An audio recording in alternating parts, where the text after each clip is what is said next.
morning, good afternoon, good evening, wherever you may be joining us from. My name is Deven Morgan. I'm the Director of Youth Baseball at Driveline, founder of the Driveline Academy, and this is a Driveline Academy podcast with its usual protracted introduction. With me, as per usual, Driveline Academy Coordinator Jeremy Techdeal. Good morning. Afternoon-ish. We're close enough. Afternoon. So, in the words of the great American orator, Rahim Allah, it has been a long time. We shouldn't have left you, but it's not, we were busy. I think since we recorded one of these, we had the last couple tournaments of our year, which also coincides with the single kind of travel tournament that we do. Mm-hmm. There's a reason why we kind of talk about Academy and don't call it a travel ball program, and it's a select or a club program, because we just don't do a lot of travel. Yeah.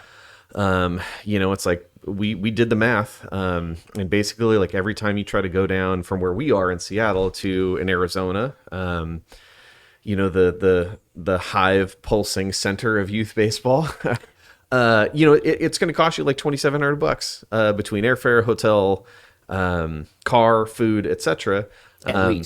At least, and that's not with any incidentals the team's going to go to Topgolf, or we're going to go play laser tag or whatever, or we got to bring the whole family down, not just 3 people. So that's more flights that we got to pay for now, and Right. And just point blank period, all that stuff is a real significant cost accelerator. And in my heart of hearts, I would do this stuff for free. I just would. We don't do it for free, but we try to have our pricing for this stuff be at market or under, basically at every age. But the problem is, and even with that construction, if we did a bunch of out-of-state travel, we would just blow that out of the water very fast. Yeah. So we had our one travel tournament. So for us, the travel tournament that we even do is just down in the Portland area. So you can still drive, right? Yep. And it's funny, I think we've had this conversation before on the podcast, kind of talking about this idea of appropriate, equitable play in a tournament space. And, and I think one of the things that just came away from me about the Portland thing is again, man, I can't baseline.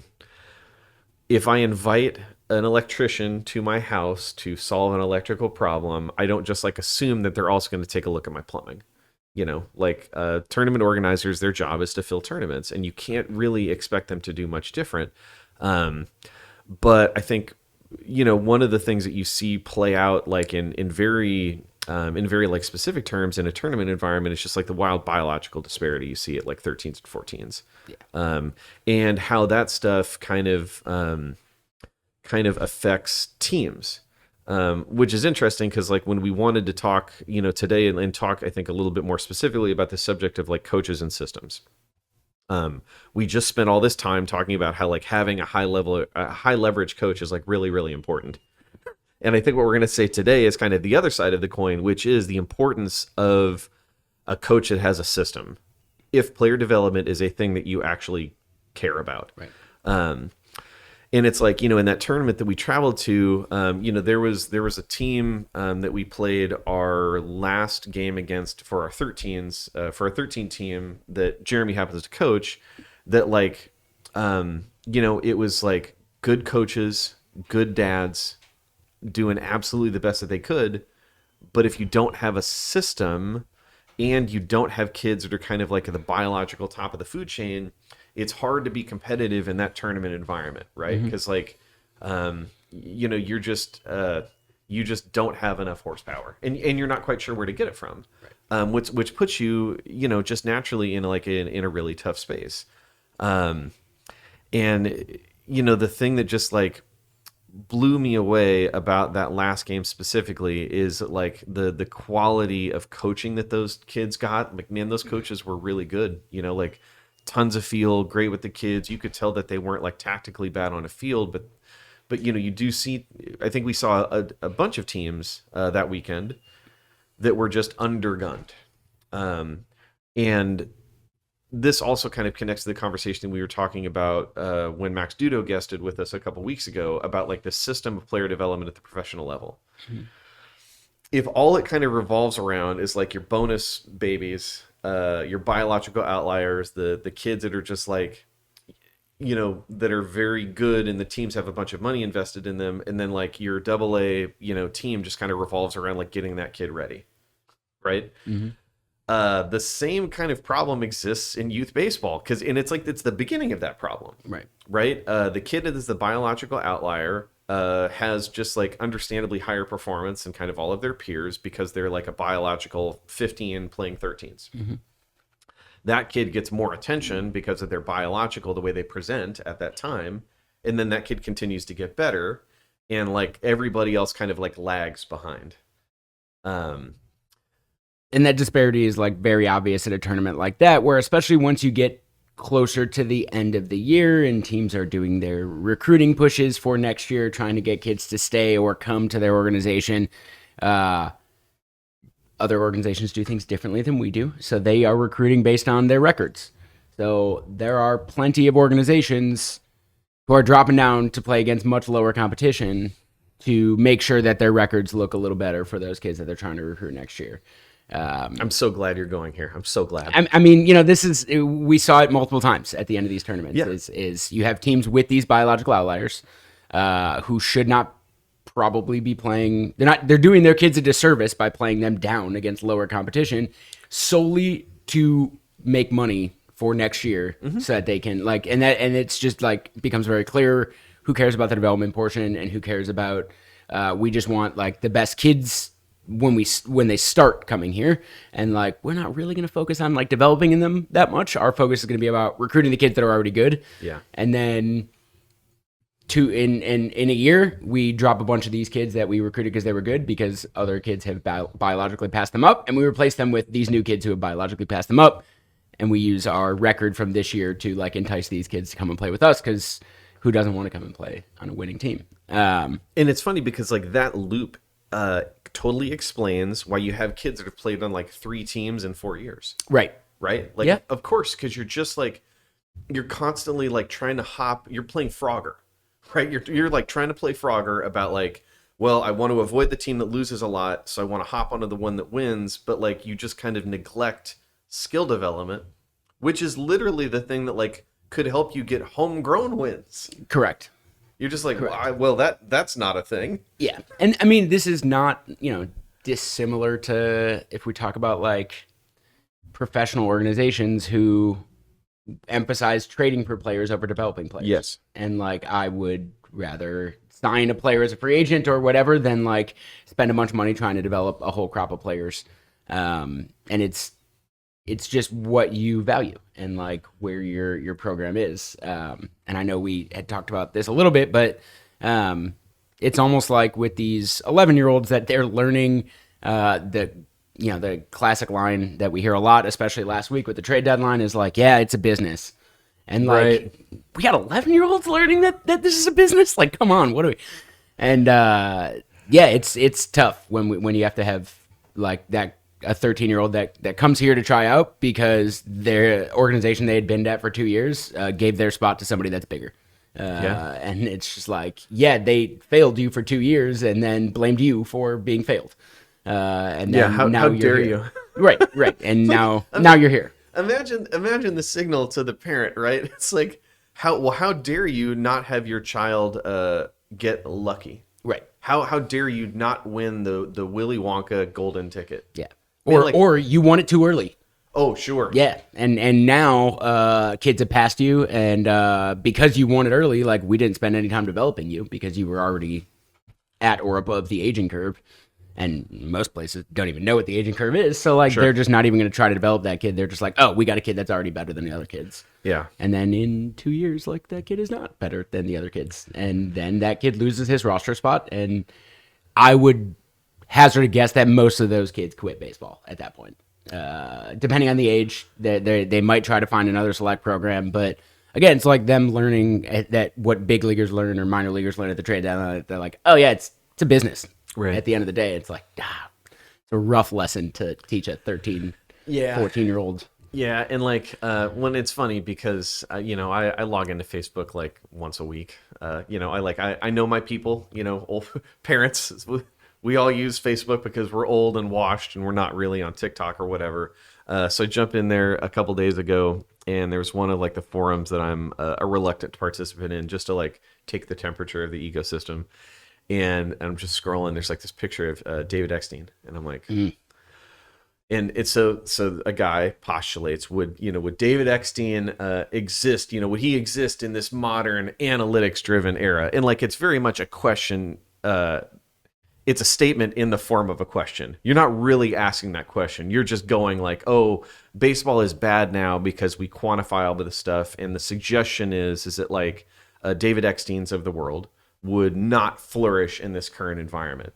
And to you, random Facebook poster, I would offer two things as it relates again to system. Just like you said, the reason that there's some organizations that are very good about developing talent is because it's like, this is something that like Kyle talked about on a podcast years ago. You draft pennies and you turn pennies into nickels. Mm-hmm. Some of those nickels turns into dimes, and then you get to trade what you got. You traded a penny and you traded it for a dime through player development.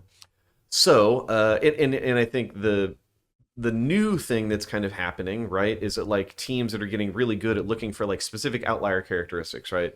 This is not the the Moneyball thing. Well, this guy just gets on base a lot, right? We've gone several levels down the rabbit hole, looking at things like spin characteristic and bat speed and a bunch of other higher level metrics to kind of understand performance in a, what I will grant is a little bit of a less conventional way. So the presumption that David Eckstein would not be a successful big leaguer because we're in this metrics-driven era is just flat out wrong, because teams, the smart teams, are looking for guys that have specific outlier skill sets that a David Eckstein could have. Yeah. Right? Like they're just literally targeting that thing. The Dodgers just like drafted a bunch of kids or got them for like no money or low money, and they're going to turn those guys into dudes that they're going to trade, or they're just going to keep. Correct. And the second layer of like why that preposition is just idiotic is that like you're presuming that if David Eckstein is 16 right now, the year of our Lord 2022, that David Eckstein is not smart enough to understand the quantifiable stuff that he needs to work towards to open those doors, right? Like those type of players, like I think we latch onto those stories because we believe in like this power of like self-determination and will, right? Like we want the fact that like a kid can be like destined to do this thing. We want that to be real, because, and I think sometimes because we see it in ourselves, I think sometimes because we see it in our children. But you want there to be fidelity in that story, that like a young man or woman is like, they just latch on to a thing early, mm-hmm. and it just like resonates with them, and they're like, that's the thing I want to do. And we love this idea that like there's just like there's a hole for every peg, and that some of these kids are just like, man, I want to be an astronaut, and I knew I wanted to be an astronaut at like 4. And at 34, that boy or girl is an astronaut, right? We love those stories. Mm-hmm. So if David Eckstein is 16 years old right now, David Eckstein needs to play professional baseball, right? He just needs to. It is the thing that is just like the primary directive of his life is to achieve this goal. David Eckstein is going to be smart enough to understand that if he doesn't hit a ball 100 miles an hour, he's not going to a D1 college. Like you can't just kind of offer like, oh, well, quantifiable, metrics in baseball and analytics are bad because it's going to shove players out. But like, consider the other thing. It gives them really clear signal about what's valuable. And you can't train to be David Eckstein if you don't know what that looks like. Right. Like what are your goals? What are you aiming for? What are you measuring to? Like, I would also dispute that there are David Eckstein-like players in the big leagues today. Sure. David Fletcher might just be David Eckstein in like a mask or whatever. Right. Like Isaiah Kiner-Falefa on the Yankees. Yeah. Also similar and like a valuable player who got traded. Like those players exist and they may not be superstars, but like David Eckstein probably isn't a superstar if they don't win the World Series and he doesn't have a really good week. Right. So it's one of those things that, we talk about in like the scouting world, like what's your carrying tool, and like knowing what your strength is and really, really leaning into that. And how do you know what your strength is if you're not measuring that? 100%. And like, you're exactly right. Vince Scully passed away this week. I will not get emotional about it on this podcast in public because there's a camera on me, but like man. This is the second Vince Scully reference if anybody picked up the first one. Yeah. Yeah. In Vin's last game, the Dodgers needed to win that game. Otherwise, they were going to go into like a single game elimination to decide playoff seeding, if I remember correctly, right? And Charlie Culberson walked it off with a homer to left field. Vin's last game that he ever called, the least likely guy that you would pick to walk it off. Mm-hmm. So you can't tell me, and Charlie Culberson is not going to be a superstar. Like that's just probably not going to be in the cards for him. He, is a guy that's going to find places on rosters relative to his strengths.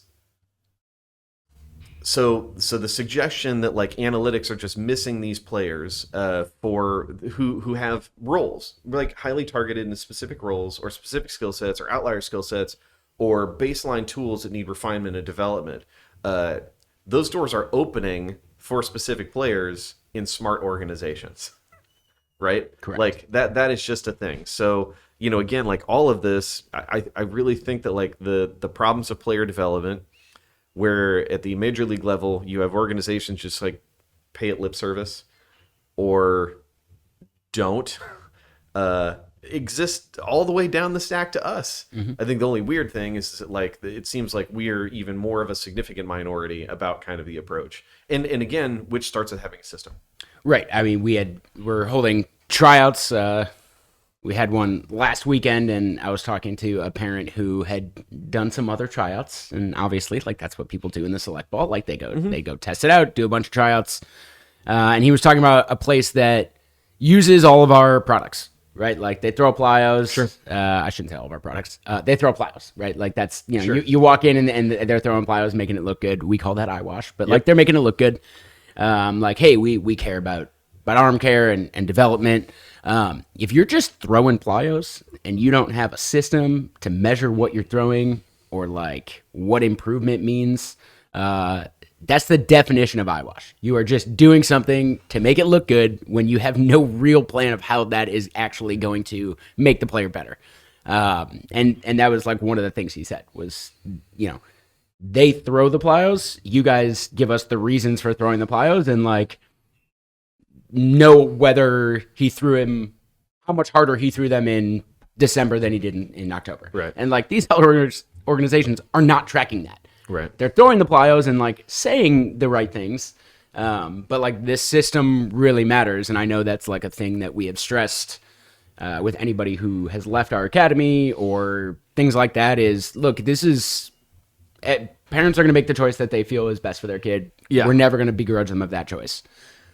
Just be very cognizant if you're going to go somewhere, anywhere, ask what the system of development is. Right. And it can't just be wins and losses or batting average or whatever the case may be. And like, you can tell me that your kid is 5th in on base percentage on the team and like, all right, well, maybe he's like 4'7" and has no strike zone. So like, he walks a lot. Yeah. So like, sure. Don't tell me that he's got a great on base percentage when like that really doesn't tell me anything about him as a hitter. Other than he likes to walk, probably. Yeah.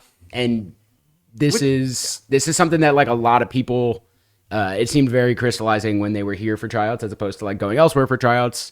And I've heard a lot that like, it's just very clear that like we have more of a plan of what we're doing with this technology than actually having it. And, I hear it from when I was working on track, like college teams, even pro teams that like, oh yeah, we have all of this technology. We don't know what we're doing with it. Right. Like we collect the data because that's what we're supposed to do, right? We're all supposed to collect the data and make sure we're collecting it. Yeah. But how are we actually like putting that to use to make our players better and make sure they know and they have benchmarks they're striving towards and goals. And like what Max Duda was on, that really hammered home the goals part. And that was like what, made his career a career. And I think that's probably like what we do that's better than most orgs. And like we maybe didn't do a great job of that this year in like setting specific goals, but like I can tell you every kid came in here with the goal of PRing every day. Yeah. And like if that's the only goal that they have, it's not a bad goal. Yeah. To like, I know what my top exit velocity is, and I want to get better than that. Now, we would like them to have a little bit more, like one layer deeper, and like actual like athletic goals, things like that. But if their goal is simply like, I want to hit the ball 1 mile an hour harder than I did the last practice, great. That's a great goal to have. But you can't do that if you just like don't use the technology. Yeah, I mean, putting the hit tracks in entertainment mode is not going to give you that feedback. Correct. And I would guess that a good amount of hit tracks users don't even know there's a non-entertainment mode. Oh, 100,000%. 100,000%. And it's just used as a, hey, come and see if you can hit it off the green monster, or over the green monster, whatever it is. And much less of it like a development tool than it is like a system of entertainment. Yeah, and like, and to be clear, you know, I think the core functionality of hit tracks of bringing context to hitting indoors is not, that's a good thing unilaterally. Incredible. But like, you know, I had somebody when we were running assessments a couple weeks ago, he was like, you know, I bring everybody over the hit tracks and we have our kids hitting at the same time. And I just talk, you know, everybody has an account, you know, we track it, we pull it out of hit tracks, we assemble our own top 8th exit velocity calculation because that's more impactful than just like single swing, you know, max EV off a tee. That's a thing that you can track. It maybe not be the highest fidelity signal, and we have the tools and system to track at a higher fidelity signal. But the parent was asking me, is like, well, you know, do you talk to the players about all this type of stuff? And I was like, well, it kind of depends by age, right?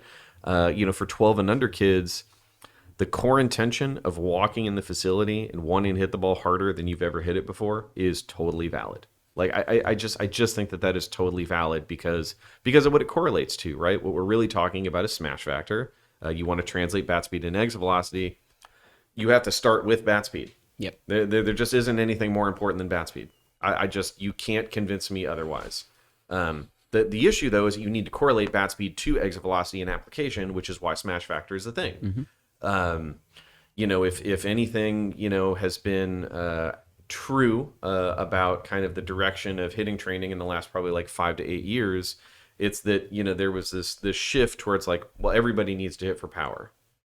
Okay, well, pitching coaches, a lot of them are pretty smart, and they're just not going, like, there aren't going to be any fastball counts. Like, we're going to get to a point where like it's not going to be a thing. And like, you know, I think about you know, one of our kids on your 13U team who like tripled or quadrupled up on a curveball in the last tournament of the weekend, and I was like, and that wasn't you calling it, that wasn't me calling it, that was the kids starting to have a gamified understanding that like their stuff works.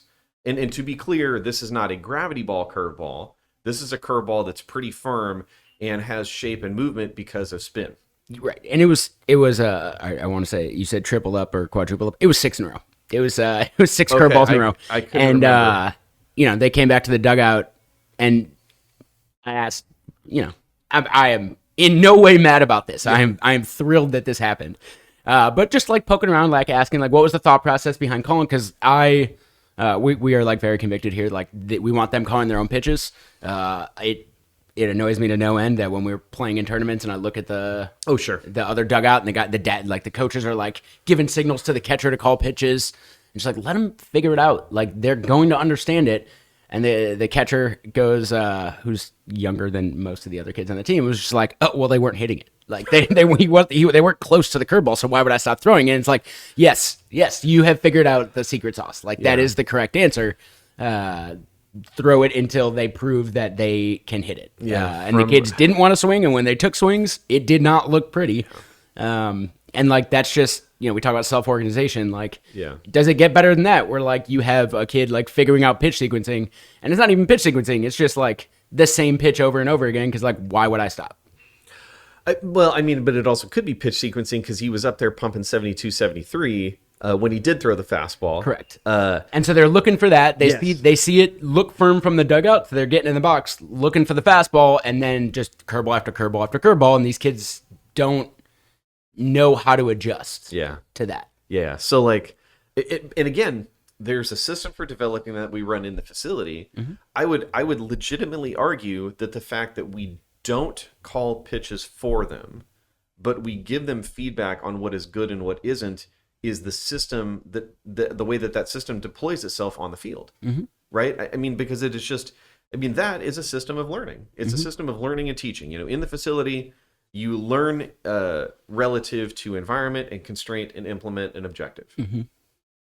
On field is kind of the same way. I mean, you take away the implement thing because we're always throwing 5-ounce baseballs and we're always swinging our game bat.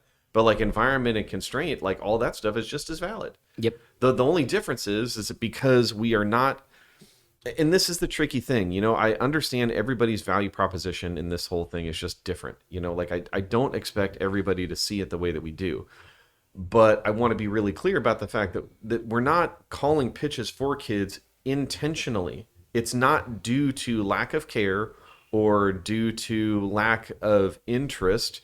It is providing learning opportunities. They have to learn how to make these decisions. And like, you know, I was your assistant for a couple games, and you know, and I would, you know, watch the catching, and I think there were a couple times where I think the pitch call was a little bit different than probably what I would have called if I was that guy that was calling it. But I'm letting them learn. We're letting them learn. Yeah. And then they come off the field, and I would just like, hey, like, so, you know, like 2-2, why did you throw that particular pitch you hadn't thrown for a strike? Why don't we just try to get the punchy? You know, because it set you up to now be on 3-2, and now you felt like there was only one pitch to be able to throw for a strike rather than having more options. Like, it was just, you get a chance to kind of have those conversations and let the kids start to think a little bit about like this choose your own adventure approach to like pitch calling relative to what it sets up, because we're affording them an opportunity. Right. And, you know, we were talking about facing teams that are biological outliers, and we happened to face one of those teams in the last tournament we had. And the catcher came up to me before the game started, and we were talking about how we wanted to game plan for this team, for attack for this team. And he's looking across the field. He's like, these are big guys. Like, we probably, I don't know that like we can really get these guys out with fastballs. Like, they're probably used to seeing velo more like at or above where we are throwing. And I was like, yes, that is like a great thought to have in your head, because that's true.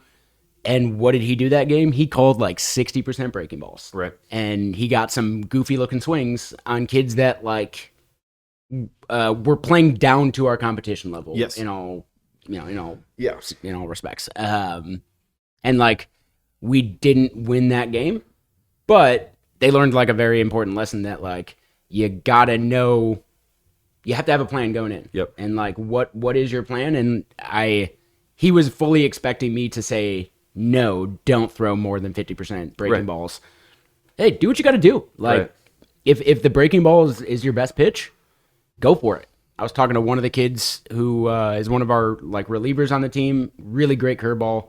Fastball's like mid 60s, so firm, but not like not the fastest enough. They'll see. Yep. And talking to him about going in the game, and he was like, if I go to the bullpen and like I can't get a feel for my curveball, you shouldn't put me in this game, because like my fastball is just gonna be batting practice, and if I can't find the curveball, I'm forced to just throw this fastball. Yeah. So like, I don't even have to do anything really, but having them call their own pitches forces them to think through some of this stuff that like is going to be important later on. Yeah. And I don't want them to see me as like a crutch that they have to lean on, and like they feel like they can't make a decision unless I approve it. Right. Like, call whatever pitch you want. If it doesn't work, come back. We'll have a discussion about why it didn't work, and like maybe it was the result that was bad, not the process. Maybe that's the right pitch to call in that situation. Right. And the guy hit a tank. It happens. He's got a bat for a reason. Yep. But like, the process was fine. It was don't like focus on the result there. But like, if you are calling your kids pitches, that you can't have that conversation. Yeah. Because then it's just your fault if the kid gives up a tank on a pitch that you called. Yeah. Yeah. And at the end of it, again, I mean, you just need to have a system that like give kids this type of information that they can turn into action. Correct. You know, it's like we just announced this week, the partnership with Pitch Logic for their ball, right? Yep. And again, it's like the David Eckstein thing. Like, imagine a world where a David Eckstein type, right, You get information when you're like 12 or 13 years old about how to throw your fastball with more efficient spin.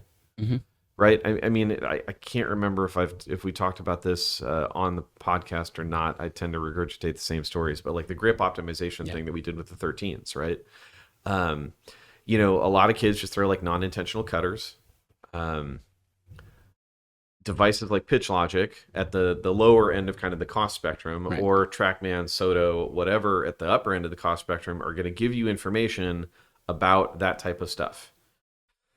The next layer is having a system, right, where you get to consult something like, you know, Hugo's grip database. Yeah.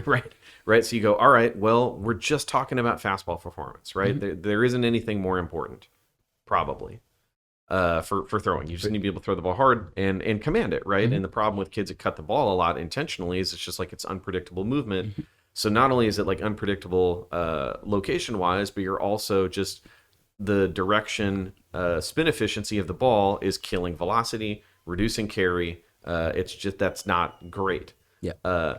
So imagine, right, like there's just going to be a generation of kids right now who are going to grow up with access to that type of information, and all they need is a system to connect the dots that goes like, this is where you are right now, and the system provides the answer of like, how do you need to get better? Right. And distills that down into a format that you can explain to a 10-year-old. Yes.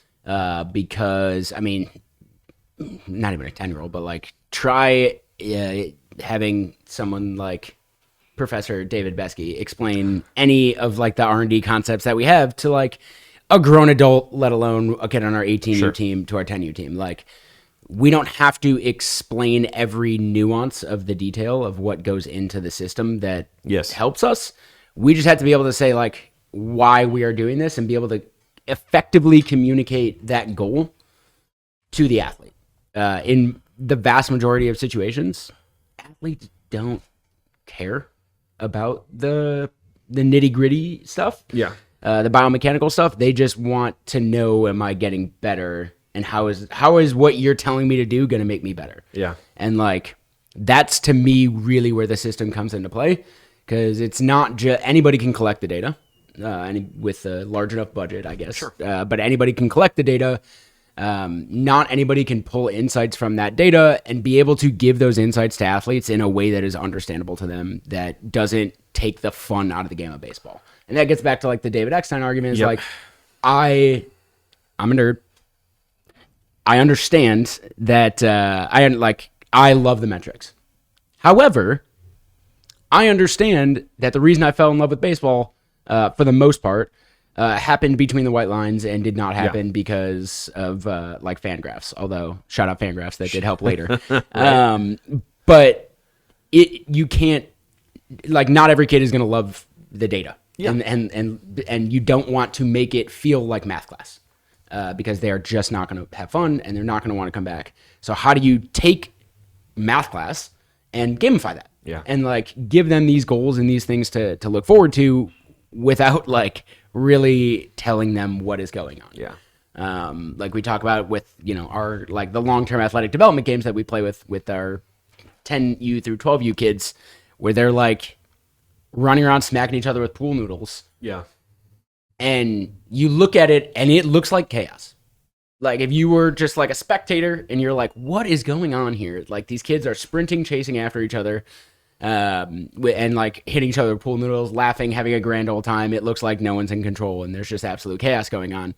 When in reality, it is like a very effective form of sprint practice and moving faster. Yeah. But they get to hit each other with pool noodles. So like they don't care that like we're teaching them better sprinting form and like how to run faster. They just care that they get to hit their friend with a pool noodle. Right. And they want to hit their friend with a pool noodle, so it's going to make them run a little harder. Of course. And a little faster. Of course. And push them a little further.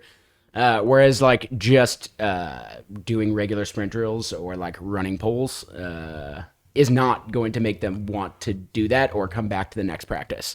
So there's like a very fine line between having a system that collects the data and like having a system that takes that data and actually makes it actionable for like your coaches and your players. Because coaches too, like we have made an emphasis. We talked on the last pod like a month ago, wherever we did that, about coaches. And like, I am not expecting, I'm not hiring rocket scientists. Of like, course, yeah. like not to say any of these men that I've hired are dumb, but like, I am not looking for guys that know the data and have like coding experience, right? Like, we got guys who do that. I'm looking for you to be able to make it a fun environment for the kid.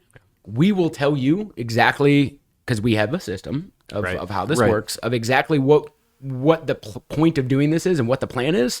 You just have to make sure they're enjoying it and they're having fun while they're doing it. And if they have questions, these guys are able to answer them because we're able to get those answers for them. But we can't expect most people to like be able to analyze and the data and distill the information into like actionable form, because like most people can't do it at any level. Yeah. We sent out those edge reports for hitting at the end of the year. We sent out hitting snapshots basically of October performance, February performance, July performance, so that they could see the progression over the year, so the parents could see the progression over the year of their kids. And I got a bunch of DMs from parents who had read the report and had questions. And most of them always, and like, this is just a thing that is like a stigma in our society, I guess, that like people always feel like bad for asking questions, and they feel like an idiot if you ask questions. Yeah. Which I always like preface my answer with like, don't ever apologize for asking questions. Please don't. Yeah. And making sure that they know that like, hey, most college coaches and a lot of pro coaches would get this report and have no idea what to do with it. Right. They would look at it and they're like, there's a lot of numbers on this sheet. What am I supposed to look at? Like, why is this good? And like, I was talking to one mom, and her son is a large child who came to us having never played baseball before. Yeah. But like, very good athlete, very powerful kid, and like, man, this kid just wants to go to work. Yep. And he got a lot better in a very small amount of time. And I was talking to the mom, and she knows nothing about baseball. So it was hard for her to put it in context, because the numbers don't seem that crazy, because, you know, when we first did his baseline, his max EV was high because he's really big and he hits the ball. He's really strong. And he's really strong and he hits the ball hard. So like, the max EV didn't jump that much. So the average EV did, because he got to it more frequently. The launch angle went from like 40 something because he was just uppercutting and trying to, and just like, he did not know what he was doing trying to swing. Yeah. It dropped 15 degrees. And so this is an easy thing to explain to her, like what we did in 2 months with her kid, and like how this is going to like get even better next year when we have him in for a full year, because he didn't come until partially through the year. But like, yeah, we can't expect parents to like actually get a report like that with hundreds of numbers on it and understand what this means. How did my kid get better?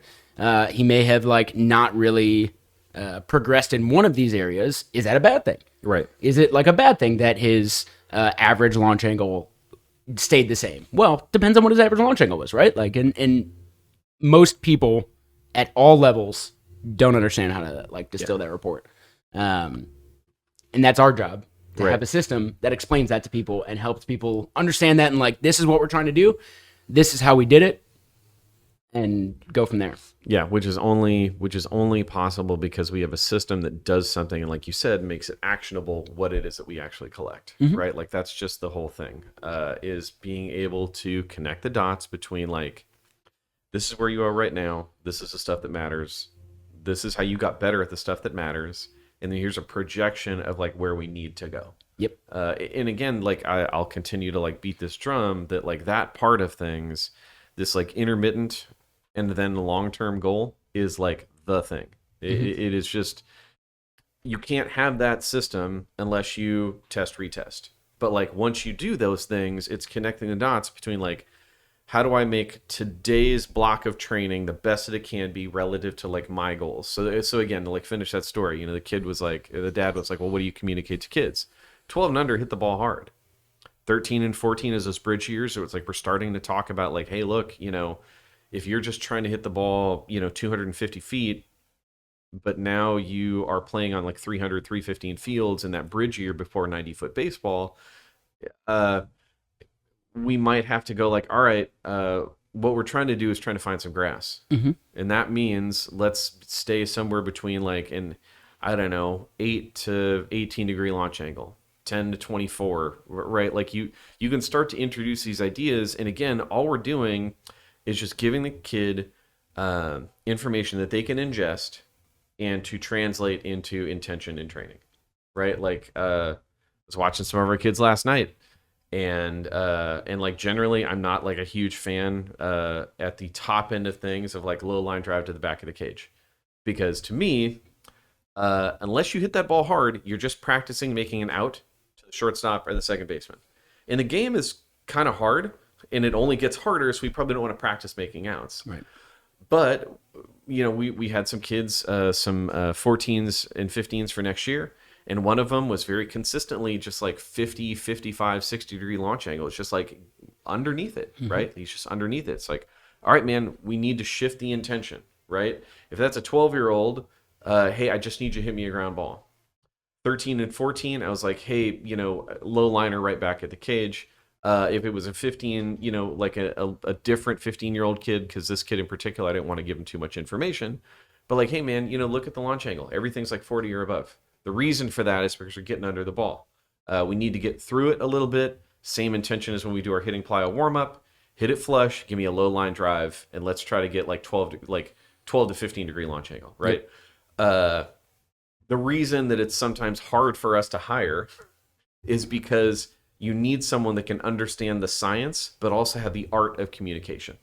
Yes. Like you just need to be able to like to speak the language and meet the athlete where they are. And certainly, you know, you do have some athletes that are weirdos and they want to get deep in the weeds. The big concern that I have is just like kids that just like dome themselves up, which is like very much a thing. In so much as you have kids that dome themselves up about their hitting mechanics, you also gonna have kids that dome themselves up about metrics of performance, right? Like that's a thing. So the art, right? The art that pairs with the science is just like having communication tools, you know? And like, and again, to connect to the back end of that story about like the pitch logic stuff, you know, big shout out to like Toby Nagel and Matt Kress, who are trainers at Driveline that ran those grip optimization settings for us, because they understand better than I do all this other metric stuff, right? But they communicate it to our players and just like, hey, we're just going to go from a split grip four seam to a close grip four seam, right? And then you show the kid what happened, and you go from 80, 83% spin efficiency on your fastball to 96, a lot more ride, a lot more predictable movement. And like, now you're just like, you're giving them stimulus that connects between like the intention and the movement and what you produced. Yep. Like, that's the thing that we're trying to like, man, every time I see a kid just like get off a swing that is like the swing that we really want them to produce relative to that batted ball, it's just like, man, just like lock it and throw the key away. I say that all the time because I just want to give them some external stimulus, like whatever your thought was or whatever that intention was. I don't want you to think about it, but I want you to lock it in, if that makes sense. Yeah. You know, like. And I think like bringing up launch angle as one is a really good example of how metrics can be used in the wrong way if you don't have the proper system to like understand that and be able to distill that information to athletes, because it was not that long ago where there was like a quote unquote launch angle revolution in baseball. Right. And it led to people like really caring about what the average launch angle was. And you know how you can increase your average launch angle? By hitting a ton of pop-ups. Right. Like right. That is not something you want to optimize. Right. But if your North Star is the average launch angle, then that is what you're optimizing. Yeah. As opposed to just like bat speed and exit velocity. Because like, yes, if you're hitting the ball on the ground, it's not great. But if you're hitting the ball on the ground at 100, you're probably going to get a lot of base hits, or at least on base, because guys are going to make errors and not be able to get in front of it. And then once you're hitting the ball 100, okay, now we can work on your attack angle. And like, how do we get those over the infielder's head? Right. Or like, you know, depending on the age, obviously, we don't have 13-year-olds hitting the ball 100 yet. That'd be tight. But like the same thing goes for like a 70-mile-an-hour exit velocity hit as a 13-year-old. Yeah. Like, if you're hitting the ball 70, I'd prefer for it to be a line drive, but like if it is on the ground or if it's a pop-up, I'm okay with that result, because like my intention for you is to hit the ball hard and have like, and then like later, we can work on like tweaking things and making sure you're getting to a more consistent attack angle. Yeah. But that is like consistent attack angle is a much harder thing to explain to a kid than just like hit the ball hard. Yeah. Just go and like hit the ball hard. Yeah. Like that's the process. I don't care about the result. I don't care if it's a pop up or like you hit a really hard ground ball and the guy's like, "Oh, look what I found." Like that's baseball. It's going to happen, but you're going to have more frequent success if you hit the ball hard than if you don't. And the launch angle, there are like big league teams that optimized for launch angle as opposed to like exit velocity or bat speed or attack angle, which tells you a lot more than launch angle does. And that's like a very good, people say like, people lie, numbers don't. Well, like, who do you think is analyzing the numbers? It's people. Right. And like, right. Like they can also lie. Those people who are analyzing the numbers. And like, if you don't know what you are looking for, Right. You can very easily pull the wrong number and like give that to a kid as like a guiding light. When like, that's not the philosophy or the process that you actually want to distill down to that kid. Yeah, and it's funny to me that like there's been this, there's a certain segment of the baseball world that like pushes back about this stuff, right? And it's like, oh, the nerds are ruining the game. And because back in the 1950s, a guy hit a ball hard and they were like, nah. Yeah. Sure. Mickey Mantle never hit balls hard. No. Guys love him, but he was just all grit. Yeah. Greg Maddux didn't throw harder than most of the guys that most of his peers. Yeah.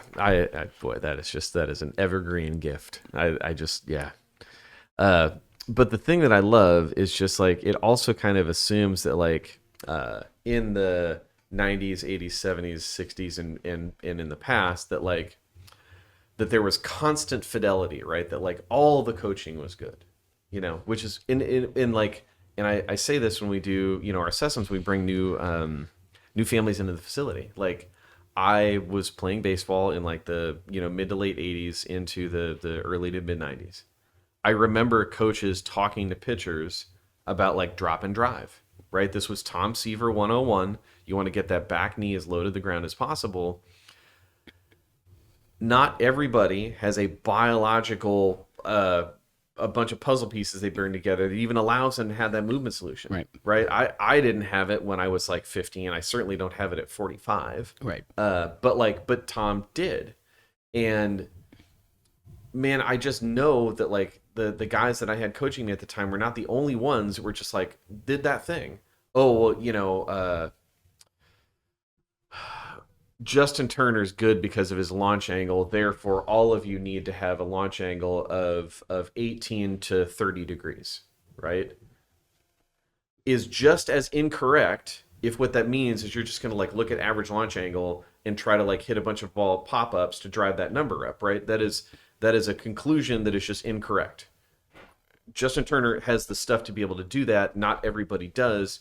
We certainly need to have a more individualized approach and also a better understanding of like, why is Justin Turner good? It's not just because of launch angle, it's because of bat speed. He hits piss rods, right? Like that's the thing. That for some organizations during the launch angle revolution was incorrectly interpreted. In youth baseball coaching, we've done the same thing for decades upon decades. We've only just done it from a stance of like cueing and intentions about movement as opposed to metrics and analytics, right? It's just the game was never perfect. But that kind of like that rose-colored glasses back in my day, Old Man River thing. It presumes that like, well, everything was just like this, this bumper crop of just like great coaching. Everything was just good because there were no numbers around the game. And like, look, man, I'm just telling you that there are kids nowadays that have access to information and kids that are accessing to systems that are just having more information about what is good, and they are interpreting that in an incredibly early age into an approach to performance. Mm-hmm. Like, Danny and I sat down, watched a home run derby. It was great. It's like, it's just full on great, right? I never get tired of that stuff. But the funny thing is that like, he recently, now has his own cell phone. Yeah. So he's like, Dad, I got this app and it gives me information about homers like right as soon as they happen, right? And again, old washed. So I just like the dinger tracker on Twitter is like the thing that I have like notifications. Would it dong? Right? Yeah. Yes, Yeah, exactly. yeah, Would it dong, yeah. right? So for me, I got that information one way. He gets it a different way. Yeah. And I was like, oh, that's tight. And then we went to hit on the field like a week later, and we're driving down in the field, and he's like, you know what, Dad? He's like, I realize that there are like a lot of home runs that don't go 400 feet. And I was like, yes, that's right. So what we saw, in the Derby is just like the best of the best, right? I mean, you have the absolute cream of the crop. Like those guys just hit like absolute nuclear tanks. Yes. But my son has either, whether he's playing as actual like MLB players in the show or with his own like created player Quandale Dinglebottom or whatever his name is. Because of course, like why not, right?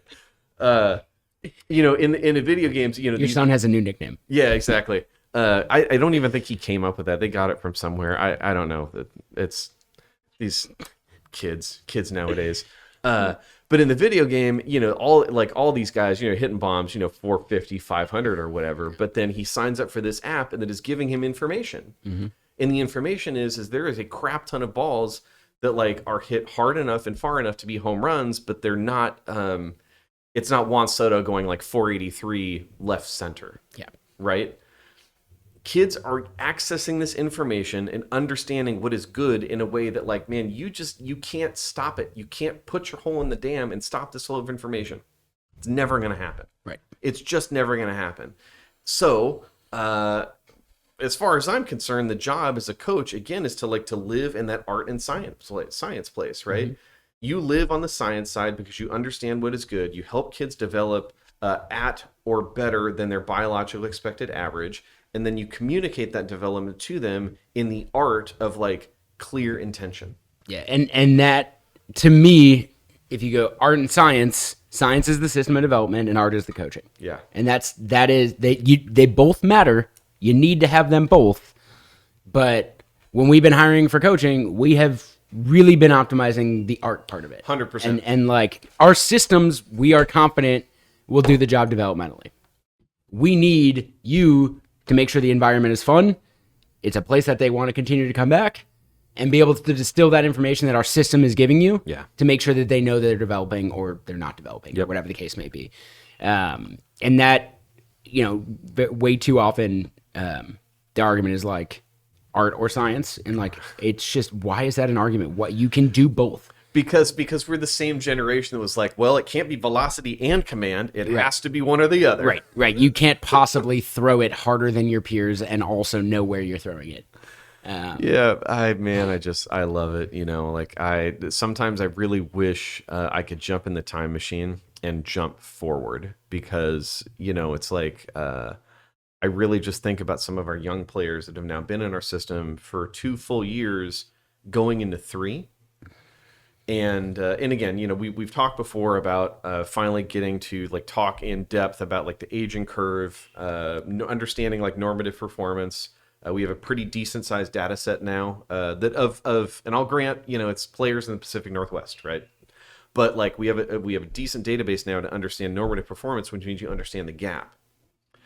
And like, man, I really wish I had that time machine to jump like 3 years in the future to see what this system is going to produce, right? Because like, we talked at the beginning about this idea of like the luck factor. You get the biological golden ticket, which means you get more reps and you get more attention, and then you continue to get better, and everybody else lags behind. Mm-hmm. The thing that we are trying to do here that is very unique is that if you look again, like at our 13U team, there are players on that team that are under 5 feet, and there are players on that team that are like 6 feet or taller. And all of them get access to the same system. Yeah. And undoubtedly, right? I don't presume that any of them, especially at 13, I don't presume that any of them are going to go to the show. Like that, it's just like, God, man, that thing is so terrifying as a goal to me as a parent. to imagine like that type of pressure that you would put on a kid. Yeah. I certainly have no interest in doing that here, but again, imagine that average parent who, absent a system, is like, well, these are just the things that we need to do, right? We have to play this crap load of games. We have to travel to Arizona. I wouldn't even say you're talking about the show, right? Like, Sure. I think I know that there was at least one kid in the 13U group that like talked to me multiple times about, I want to get a college scholarship. Yeah. To go play. And I love it. That's a great goal to have. But then you put that pressure on yourself and like we had this conversation where like, while he plays games, he is thinking, I'm going to lose a college scholarship at 13 years old because of whatever I do. Sure. And it's our job to say like, you're going to get a college scholarship if you hit these benchmarks. If you're swinging the bat at 70 miles an hour, you're going to get a college scholarship. It's just like going to happen. Yep. If you can hit the ball at 95 miles an hour, you're going to get a college scholarship. Yeah. Like an error that you make in a tournament at 13U is not going to lose you a college scholarship. Can you imagine that conversation with like Scott Brown? Hey, Timmy. So I found some of your old Game Changer. Yeah, I was just gonna say I was looking through Game Changer. 2022. Yeah. You're playing the SummerSlam event. Yeah. Bottom third, one on, one out. Ground ball to you. What happened? Your team lost this game, man, because of you, and you lost your scholarship now. Can you? Yeah. Can you? I mean, we had the uncensored podcast. Yeah. We've kept this one pretty clean, but like, can you fucking imagine having that conversation? Can you fucking imagine any college coach? But again, system, right? Yeah. And If they don't know, Right. like this is what is important to play in college. This is what we're working towards. Right. Here are the very clear numbers that we have where we know if you hit these benchmarks, someone is going to give you a scholarship. Someone's Right. going to give you a roster spot on a college team. This is what matters, not playing in games. That pressure turns towards training and not gameplay. Yes.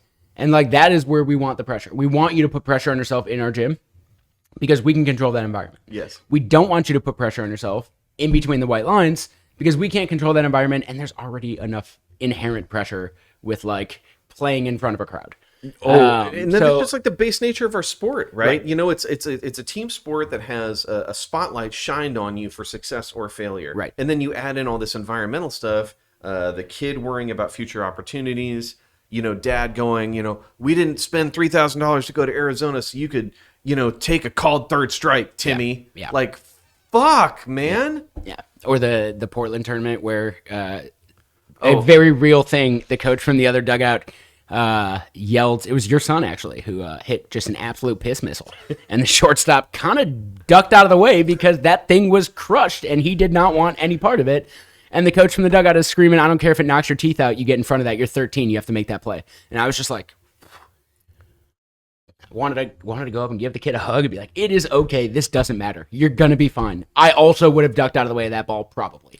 Right. And this is, they put enough pressure on themselves that if they think, because you don't track any other data and you don't have benchmarks of like, this is where we want to get you, because our goal, and like all of our kids know, you know, 10 to 12, 13, our goal is to get you playing in high school. Yep. These are the benchmarks you need to hit 100%. if you want to play high school baseball. We have lots of data showing if you don't have these skills, you're probably not going to find a spot on a high school team. So this is where you're working towards. It is not, if you don't hit 300 in club ball this year, you're not going to make your high school team. It is, if you're not swinging the bat 60 miles an hour, you're probably not going to make your high school team this year. Once you hit 14, then that shifts to the college benchmarks. Yep. We're now giving you a new set of benchmarks where like this is where, because they know our goal is to get you to play in college. Our goal is not, like most other organizations, to win tournaments. And like when that is the goal that is being given to the kids, when that's like the system of development that you have, that is when you end up with kids putting way too much pressure on themselves in the middle of a game and trying to do it all themselves. If the team starts falling apart, and like that's why kids leave playing baseball. And like, you know, I don't know. The stuff is so apparent when you just dip your toe in terms of like you know, prepubescent like developmental psychology and cognitive development. Man, this is just like Jean Piaget 101. You don't need to add additional pressure onto these kids because they already approach competition with the sense that, like, if I fail, I am a failure. They don't have the cognitive tool to really like hammer home and understand how to navigate an abstract event away from their sense of self. This is a problem that you have to navigate as a coach. But what do we typically do, right? Like we ratchet up the sense of consequence, and then in turn the kid gets jumpy as shit, and then in turn we respond by saying, I would rather you risk your physical health. Your physical health is less important to me than getting an out in the third inning of a second game of pool play. Of a 13U pool play game, man. Like what are we doing? Yeah. But again, when you talk about like this conversation we keep coming back to is like coach and system. Their system is optimized to produce wins. So of course, when you see stuff like that on a field that endangers that thing, it is not unreasonable to you can't be surprised when coaches have that reaction, right? Because it's in consideration of the things that they value, right? But it also presumes that you're going to have that conversation with Scott Brown. Like, you're going to talk to Eric Bakich, he's going to be like, hey man, 10U in July, what do we got? Like, that is just not a thing that ever happens, period. Right. But as coaches who don't have a system, right, they kind of defer to that thing. It's just like this complete construction. It's an imaginary construction. These are not real consequences. Well, no, the other part of that, if you want to talk about like from the college coach perspective, like they also have all these tools and like the better schools, and you named two coaches at some pretty good schools, also have the systems in place to know what they're doing, and they don't want to hear that you're like an 8 or a 9 on a scouting website. They now want to hear that you. I didn't name anything. Right. They now want to hear that you have X bat speed and whatever it is. Like, that is also what most of these like good places are optimizing for as well. So like, you're lessening your chance of getting to a school like that if you don't have that information and you're just going based off of like, oh, I hit like 400 in summer ball this year, and I'm like an 8.7 on this website. Good. And it's like, okay, I'm gonna give my kid a report to send to the same coach, and it's gonna tell what his average bat speed is and what his max EV is and his counter movement jump. Right, like actual like athletic factors that go into like being a good baseball player, that these colleges have the information to like, and we talked about development systems and like knowing what you're good at teaching. There are colleges and pro teams that like, hey, we're really, really good at teaching this. So like, we're going to focus on these kids in the draft. And like, this is, people like run wild with like the Moneyball thing, where like at the end of the day, he was like, okay, the OBP of the guy leaving is this. We just need to like add up to that OBP with a platoon split. That's like so far behind where we're at with metrics now of like keeping the OBP the same with a platoon split. That's just like it's addition. Right, correct. And like now it's more like, okay, like we know we are really good at teaching how to throw a sweeper. Sure. So, and like this guy's fastball profile looks like it could really be helped out by adding like a legit sweeper to it as a secondary pitch. So we're going to take this guy 10 rounds after everybody else, or 10 rounds before anybody else would, I should say, but like pretty later than he should have been taken as a prospect, because I know that we can like help this guy immediately because I have a plan in place to help this kid. And like, you can't do that if you don't have like that data to send. And there's always going to be college coaches out there who recruit based on grades that websites give and scouting programs give. The best coaches out there, and we know because we work with most of them at Driveline, they want at least 5 layers deeper than what your number is on a scouting service. They want to know what's your bat speed, what's your peak power. You got force plates? You ever heard of another travel or select ball program that has force plates that gets their kid on force plates? I haven't. The answer is no. But like having force plate data of like, we talked about like longitudinal. Our 13-year-olds who are going to be 14 next year, growing up in front of our eyes. Oh gosh. A lot of them have been in the program for a couple of years.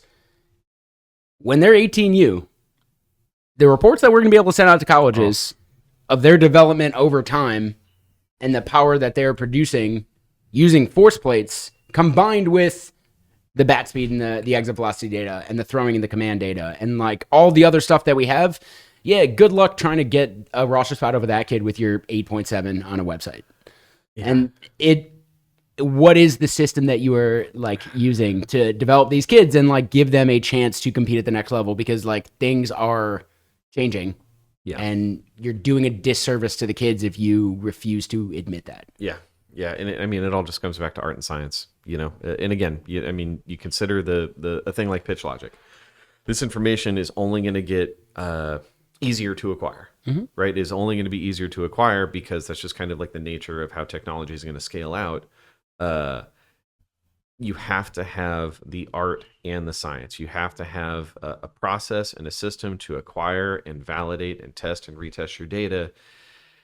And you also have to find like that unicorn in a field of horses who's able to communicate that in an age appropriate way. Right. And like, and if you do both of those things, you can do some pretty cool stuff in player development, right? That like it's actually pushing you towards the thing that these kids want, which is just to play the game for as long as possible. Yeah, like you can take a kid from 58 to 72 in 3 months, 4 months. Yeah, I know a kid. That is, and then they're bought in. Right. Like that is, these kids want to see themselves getting better when they have goals. The dopamine hit that they get by achieving the goal, they're going to come back and they're going to like, why do you think they play so many video games? Right. Like, you get rankings on video games. They give you, I'm okay. This is going to age me, but like, I assume they give you like the like your kills versus deaths or whatever games the kids are playing. Yeah. Whatever games they're playing. I don't know if that's a thing in Fortnite. I don't know if you even kill people in Fortnite. Got no idea. But they get that dopamine hit. They want to increase their ranking. And they go back to do it. Like, right. He plays with Dinglebottom, whatever the first name was. Quandavius. It's such a good name. Such a preposterous name. I'm calling him Dinglebottom for the rest of his life now. So he plays with Dinglebottom, and there's stats there. Oh, dude, and they have advanced stats in MLB The Show. Correct. And he's like trying to improve it, and probably looking after every game to see if he got like improvement on those stats or whatever it was. And one cool thing about the show is like, every swing, I'm pretty sure, they give you like exit velocity information.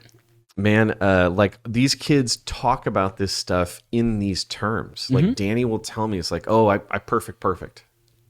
So they're talking about perfect timing and perfect the PCI, like the contact thing or whatever, right?